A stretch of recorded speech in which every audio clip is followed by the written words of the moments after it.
सकाळ सकाळ उठिकी ध्यानमग्न ହେଇଗଲି। ଭାବିଲି ଆଜି ଖରାପ କଣ କରିବା ବୋଲି। ଭାବି ଭାବିକି ମୁଣ୍ଡକୁ ମୋର ଆଇଡିଆଟେ ଆସିଲା ଭାଲମାଟେ ଖାଇବି ବୋଲି।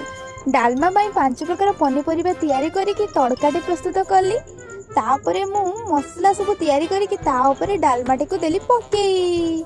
ଆହା ଆହା ସାଙ୍ଗମାନେ ଡାଲମା ଆଜି ଡାଲ କହିକି କାଲିକି ମା କହିବେ ଥରେ ତ ଖାଆନ୍ତୁ।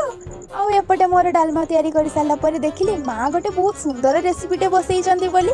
ମାଙ୍କୁ ପଚାରିଲି ଏଇଟା କ'ଣ କି? ମା କହିଲେ କଖାରୁ ମଞ୍ଜିକୁ ବଟା ଯାଇକି ଆମ୍ବୁଲ ଦେଇକି ଖଟା। ଖରା ବେଳରେ ଏତେ ସାରା ତରକାରୀ ଦେଖିକି ମୋ ମନ ହେଇଯାଇଥିଲା ଖୁସି। ତାକୁ ଦେଇକି ମୁଁ ଡାଲମା ଦେଇକି ଭାତ ଖାଇ ଦେଇଥିଲି। ବହୁତ ହୋଇ ମନ ଖୁସି। ଆଉ ଏପଟେ ମୁଁ ଖାଇସାରି ଟିକେ ଶୋଇ ପଡ଼ିଥିଲି। ଶୋଇକି ଉଠିଲା ବେଳକୁ ଦେଖିଲି ମା ଚାରିଆଡ଼େ ଲିପା ପୋଛା କରୁଛନ୍ତି। ମାଙ୍କୁ ପଚାରିଲି ଆଜି କ'ଣ କି? ମା କହିଲେ ଜାଣିନୁ କାଲି ପରା ମାଣବସା ଗୁରୁବାର।